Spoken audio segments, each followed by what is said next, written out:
കൺമുന്നിൽ വെച്ച് ഉറ്റ സുഹൃത്തുക്കളായ 4 പേർ മരിച്ചതിന്റെ ഞെട്ടൽ മാറാതെ അജ്ന ഷെറിൻ. മരിച്ച ഇർഫാനയുടെ ഉമ്മയുടെ മുന്നിൽ വെച്ചാണ് ലോറി മറിഞ്ഞതെന്ന് അജ്ന പ്രൈം ടൈം വിത്ത് സ്കേനിൽ പറഞ്ഞു. അപകടത്തിൽ തലനാരിഴയ്ക്കാണ് അജ്ന ഷെറിൻ രക്ഷപ്പെട്ടത്. പനയംപാടം അങ്ങാടിയിൽ സിമന്റ് ലോറി മറിഞ്ഞപ്പോഴുണ്ടായ പുകപടലമാണ് ആദ്യം അജ്ന കണ്ടത്. അതുവരെ കൈകോർത്ത് ഒപ്പം നടന്ന 4 കൂട്ടുകാരികളെ കാണാനില്ല. ഉറ്റ കൂട്ടുകാരി ഇർഫാനയുടെ ഉമ്മ വാവിട്ടു കരയുന്നു. ഞങ്ങൾ എല്ലാവരും പാടെ വരികയായിരുന്നു. അപ്പോൾ അവിടുന്ന് ഒരു ലോറി വന്നു, ഇവിടുന്ന് ലോറി വന്നു. ഇർഫാന പറയുന്ന കുട്ടിൻ്റെ ഉമ്മ മുമ്പിലുണ്ടായിരുന്നു.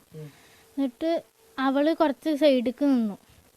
അവിടുന്ന് ലോറി വന്നപ്പോൾ ആ ലോറി ഞങ്ങളുടെ മുമ്പിൽ വന്നിട്ട് ചേരുന്നു. അപ്പോൾ ഇവിടുത്തെ ലോറിൻ്റെ ബാക്കിൽ പോയിട്ട് ഈ ലോറി ഇടിച്ചു. അപ്പോൾ ഈ ലോറി നേരെ ഞങ്ങളുടെ അടുത്തേക്ക് വന്നു. അപ്പോൾ ബെന്ന് ഇടിച്ചു പോകുമ്പോൾ അവളുടെ അമ്മ അവിടുന്ന് ഓടി വന്നു. ഇർഫാന വിളിച്ചിട്ട് ഓടി വരികയായിരുന്നു. തനിക്കൊപ്പം ചിരിച്ചു കളിച്ചു നടന്ന ആ 4 പേർ ഇനി ഒപ്പമില്ലെന്ന് വിശ്വസിക്കാൻ കഴിയുന്നില്ല അജ്നയ്ക്ക്. താൻ എങ്ങനെയോ കുഴിയിലേക്ക് വീണു. രക്ഷപ്പെട്ടതിന്റെ ആശ്വാസമുണ്ട് ആ മുഖത്ത്. ഒട്ടും സന്തോഷമില്ല.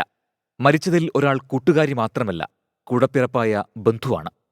എനിക്കൊന്നും അതിലൊന്നും ഇതായില്ല. ഞാൻ അവിടെ ഒരു കുഴീൻ്റെ ഉള്ളിൽ വീണ് കിടക്കുകയായിരുന്നു. ഞാൻ അവിടെ ഒരു പൊത്തും പോലൊക്കെ ഉണ്ടായിരുന്നതിൽ പിടിച്ചിട്ട് കയറിയിട്ട് വീടിൻ്റെ ഉള്ളിൽ കയറിപ്പോയത്.